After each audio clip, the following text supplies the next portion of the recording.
Hey guys, and welcome to new releases for the week of June 3rd. I apologize for being late in posting this. It was a whirlwind weekend, but here we are now, better late than never. Right? Right. So let's just do this.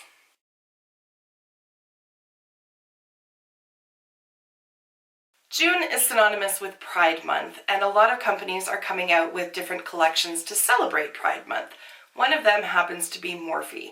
So they have come out with their 25L Live in Color Artistry palette. It's going to retail for $20 US. And there's also a Live in Color 7-piece eye brush set, which is going to retail for $28 US. According to Trendmood's post on this collection, 100% of net proceeds are going to be donated to the Trevor Project during the Pride celebration to help fund 24/7 suicide prevention and crisis intervention services for LGBTQ youth. I did talk a little bit more in depth about the Trevor Project in my Tarte Let It Rainbow collection review. I'll put a link up here, so if you're interested in the charity, what it does, and whether or not I think it's legit, spoiler, I do, check out that video. I'm going to link it down below. In fact, I'm going to link all of the links that I put in the Tarte palette review down in this one, just so that if anybody is looking for support for LGBTQ youth either in the States or in Canada, there is some information down there. So there we go. All in all, I don't think I'm going to be buying this palette simply because I have rainbow shadows coming up the wazoo at this point and I really don't need any more, but I do like the look of it. I like the little brush collection. I think 7 is a nice number of brushes. It's not overwhelming, but there's still a good variety in there to make complete eye looks without having to grab for anything else. The price point is there, and I do like that they are donating 100% of net proceeds. The only thing that I would want to know is what that actually translates to, because I have no idea what the net proceeds are per unit sold. No clue. At least with Tarte, they said what the number was that they were going to donate, and it wasn't contingent on sales. But at any rate, I hope they are wildly successful with this launch so that the Trevor Project does get as much funding as possible. Another Pride celebration item is from Winky Lux, and this is their Rainbow Balm. It has a bunch of different colors in it, and then it translates into this actually really pretty pinky look on the lips. I don't know that I'm going to buy it unless it comes to Canada. I don't want to pay international shipping and all of that. And here, 10% of the purchase supports North Shore AGLY. I assume that's what it is and not AGLY. And it is an organization providing safe space, education, and community for LGBTQ plus youth. It retails for $18 US and is available on the Winky Lux website. I'm not familiar with this particular organization, and I'm not going to devote an awful lot of time here. Feel free to look them up yourself, because if you are going to make a purchase, then you want to know where those proceeds are going. The only thing I would like with these brands to do is to let us know how many units are going to be available for sale, because that then gives a little bit more idea of what that 10% really looks like, or in the case of Morphe, 100% net proceeds. So if there's only going to be 100 lip balms available, it's not really all that impressive, whereas if there's going to be 100,000 of them available, then you get to see a little bit more what kind of impact this launch is going to have. That's not really a complaint, that's just I would rather be a little bit more informed, but all in all, I do like that brands are taking the initiative to make these donations on or in celebration of Pride, I guess, not on behalf of Pride, but in celebration of Pride. Switching gears for a bit, let's talk about food palettes, because I think Glamlight has kind of like opened the floodgates for food palettes, and I'm fairly certain that they're not the first one to have made food-inspired palettes, but I think they're the first ones to have made it on such a big scale and to have gained so much attention for them. And now it seems that they have inspired a lot of smaller brands to do the same. So if we take this one from the top here, these are from different brands. I just amalgamated them in one picture because I'm a lazy editor. And this was just easier. So the one on the top with the yellow background is from Sugary Cosmetics, appropriately named. It is their Donut Palette and Donut Lashes. They are launching on June 5th.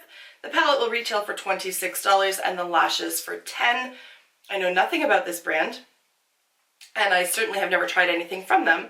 The colors look fun. Do I want it? No. Next up is another pizza palette, and this one is from a brand that has not yet launched. All I know is that it's a sneak peek from Foodie Cosmetics, and when you go to the Foodie Cosmetics Instagram, this is the only picture that they have up. And there are no timelines in place in terms of when they're going to be launching or anything like that. So if you're interested, go check them out, give them a follow so you can find out what's going on. But all I know is that they're going to have some sort of pizza-inspired palette. That's all I can tell you. And then finally, down on the bottom is another donut palette. This one launches on June 7th, and it is from Spoiled Lips Cosmetics. Again, never heard of them, never tried anything from them. The colors look a little bit safe to me, with the exception of that like sprinkly glitter shade at the top. Sure, again, it's kitschy and fun, but I won't be buying it. And I don't know the price or anything like that. All I know is that it's going to be launching on June 7th. So there's only one item that I'm going to talk about this week that I have actually purchased, and that is from Violet Voss. It is the Best Life palette. It is available now on the Sephora website. It retails for $49 US. I think I paid 65 Canadian for it. Has 14 eyeshadows and then 7 finely milled pressed glitters. I'm usually not one for the pressed glitters, but when they said finely milled and looking at the pictures, it really does look like they are finely milled. So I'm holding out hope that they apply nicely. Of course, I will let you guys know after I've had a chance to play with it. But I really just liked the colors in here, and it kind of mishmashed a few other palettes that I was looking at. So rather than buy like 3 separate palettes, I just bought this one instead, because I think you can go a multitude of ways with it. There's a lot of versatility here. I have enjoyed the Violet Voss palettes in the past, so I do like their formula, and I'm hoping that those little glitter shades work out. But like I said, I will keep you guys informed. Also, totally unrelated, but the eye look that I'm wearing today, I did film it, and it should probably be up tomorrow. I think I'm going to put it up after this one. It's the Huda Beauty Orange Obsessions palette. Now, in the past, I have talked about all of these Disney collections, and I've not been overly favorable towards them, simply because I found them to either be way too cutesy or just have absolutely nothing to do with Disney. Like it was the name slapped on the makeup and that was the end of it. But this collection, which is from Luminous Cosmetics, partnered with Sir John Official. I feel like I should know because Sir is in the name, but I don't. So they've partnered up with Disney to bring us the Lion King collection. And again, I've mashed everything together here in one picture just so you can see everything with a little bit more detail, because the packaging on this is spot on. It is so beautiful. I think I might buy one of the lipsticks just for the packaging's sake, to be honest, because it is just stellar. I have my eye on the red lipstick. Like I need any more red lipsticks, but just for the packaging's sake, it's so pretty. Also pretty packaging, but not pretty enough to actually make me want to go out and buy it, because the colors in and of themselves don't do it for me, is the new collection from MAC, and this is the Electric Wonder collection. So the palettes just don't do it for me, personally, and the colors of the glosses I'm not on board with. I don't like super metallic lips. It's not my thing. The lipsticks are all nude lipsticks. I have a million nude lipsticks, so there's really nothing here, like the highlights and all that. There's really nothing here that I'm like, yep, I can get that. And the packaging, like I said, it's pretty, but it's not pretty enough to be like, well, I'm going to buy one of the lipsticks just so I can have the packaging. So overall, this is just a big old pass for me, but I thought I would include it because somebody else might have different tastes, right? So there it is. It is available for early access to devoted and obsessed members, and I don't know when it's going to be available for everybody else, but I'm guessing it will be very soon. So check the MAC website if you are interested. Domonique Cosmetics is coming out with a new eyeshadow palette. This is going to be the Rustic Glam. Actually, the colors in there look quite pretty. There's a mix of more neutral tones, but far more colorful shadows. This is the only picture I've been able to see of it, and it looks like there's screen grabs from a video, so I haven't seen swatches or anything like that. It does look quite pretty. I have not tried any of her eyeshadow palettes in the past. I know the berries, what the hell is it called? The roses and berries or something? I don't know. It was like blues and purples. A lot of people spoke very favorably of that one. I am curious about this one, but I probably won't buy it because I seem to recall that the price point on these palettes is rather high, and I would want to hear reviews before I would come out and say, yep, I'm going to grab that one. But I think the colors are really pretty, so I'm actually quite impressed that she's come out with, I think, 3 palettes now in the last, what's it been, about a year or so, maybe a year and a half, so good on her. Moving right along. Benefit is coming out with some new products, or at least some new varieties of existing products, because that's what Benefit is great at doing. But at least these aren't brow products. They do brow products well, but I'm a little bit tired of like 17 different varieties of brow products. So this is their Hello Happy foundation, and they're coming out with it in powder formula and then also the brightening foundation. So the original one they had is a soft blur. Now they're coming out with a brightening one and the powder one. Both of them claim to have 12-hour wear, and they have medium coverage. I really like this one, so I think that I would really like the brightening one and also the powder. I like powder foundations for the most part, but for summer I prefer a liquid foundation just because I find if I get hot and sweaty, powder foundations can get a little streaky and not look so great. So I think I'd really like the brightening version. It's available in, I believe, 11 shades, and the powder is available in 12 shades. Normally I would be miffed at that shade size or range size, but it says medium coverage. It's, I think, light to medium.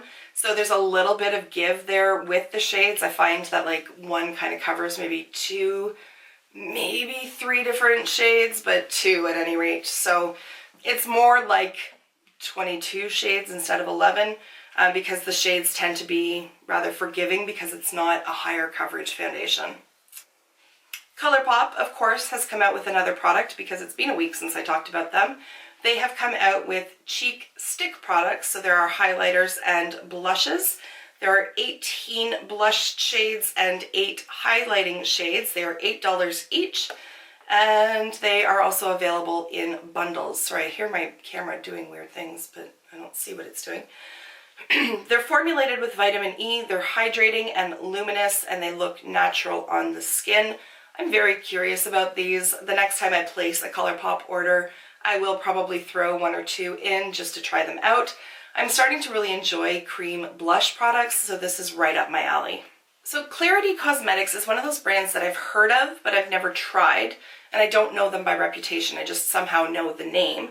But they have released the Private Party palette. It's available for $25. It's stinking beautiful.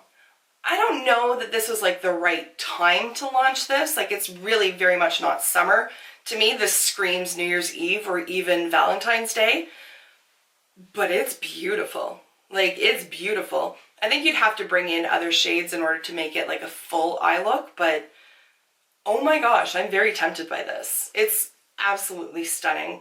Those like shimmery metallic shades are just like screaming my name, and the red as well, to be honest. The whole thing looks beautiful. I very well might just check it out and see what the shipping cost is going to be because it's gorgeous. All right, let's talk about the gloss from Geoffrey Start. So these recently released. They are available on his website as well as Beautylish.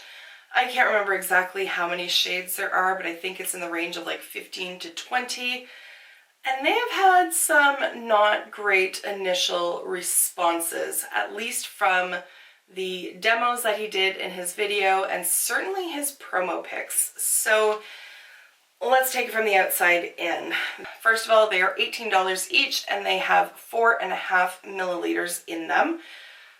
The comparison that has been made by a number of other people are that the Fenty glosses are also 18 US, but they have 9 milliliters in them. So you're getting half of the amount for the same price.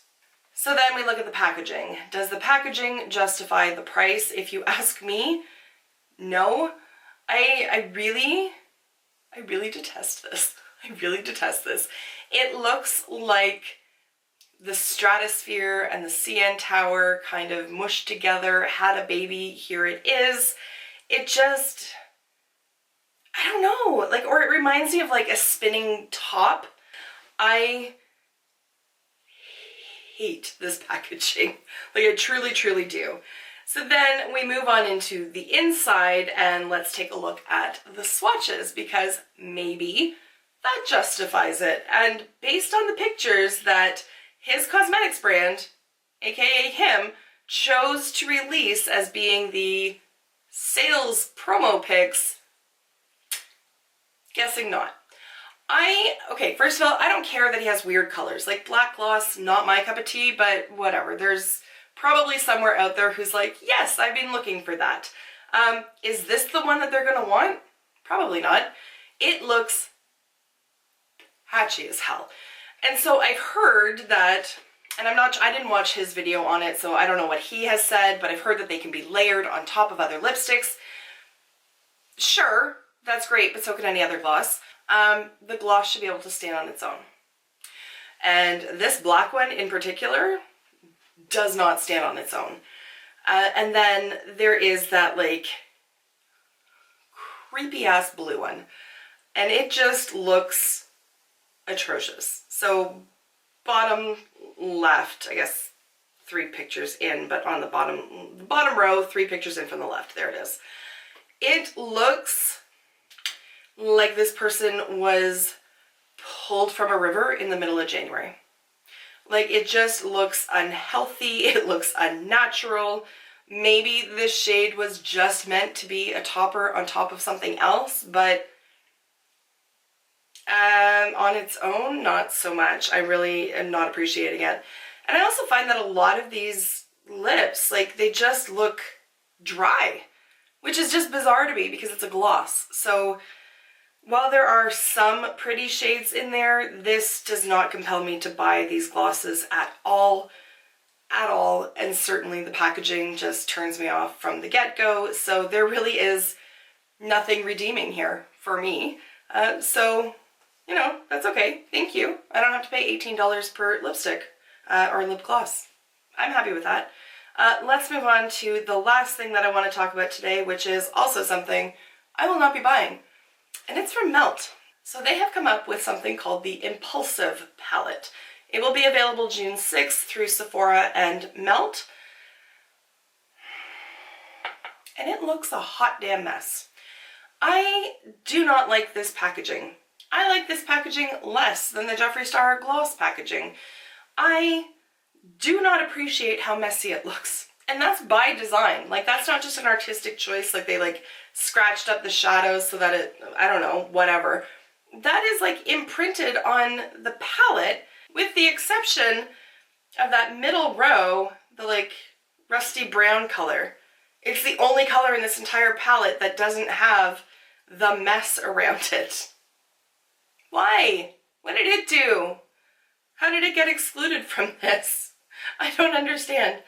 I do not get this palette at all, because it then closes together, and from what I can tell, based on this picture at any rate, there's nothing to divide those those pans from meeting up and sort of like kissing each other when it's closed, which just to me makes me think it's going to become just a mess, just an absolute mess. I could be wrong on that, but I haven't seen any pictures that show that it has something that goes in the middle.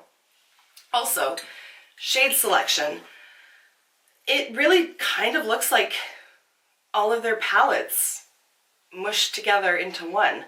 Like, I see the 27 palette in here. I certainly see Gemini in here. Like, it just, I don't get it. A lot of these cooler tones are all shimmers, so I don't understand how you're going to make a cohesive eye look using this palette. I will say though, that little trio on the top left, if that was sold individually, I would buy that, because that looks summery and fun and pretty, but the rest of it just boggles my mind. I heard a lot of people say in the comments that I'm stuttering, that they thought it was KVD. To me, it looks kind of like Urban Decay, like the kind of Urban Decay that often goes on sale within like 3 weeks of it being released. This is just a big old miss for me. And having had a few of their palettes, so I have the Gemini and have the Smoke Sessions, they're messy palettes. Like, they really are messy palettes, particularly the more foiled shadows. Like, they rise out of the pan, they're very crumbly, extremely soft. I really think that if there is no divider, this is going to become virtually unusable. Like, if you knock it in the slightest, you're going to have shadow everywhere and it's just going to be a mess. So I really don't understand this palette at all. I think Impulsive is the perfect name for it, because I think they were just like, you know what we should do? We should totally just do a palette detailing the story of us, because apparently that's what it is. I don't know. I like yellow. You like yellow? Yeah, okay, throw it in there. How about red? Yeah, sure, okay. I don't want to make it really big though, so what if we just like had it so that it folded together? Awesome, sounds great, let's do it. Stylistically, what if we just made it look really messy so that it's gonna like hide the actual mess that happens when people actually use it? That's one way to make them stop complaining about it. Done, let's do it. Okay, we've got a palette. Like, I really feel like that might have been the thought process behind here. Anyways guys, those are my opinions. I would love to hear yours in the comments down below. Thank you so much for taking the time to watch, and I will see you in my next video. Until then, just be a decent human being. Bye for now.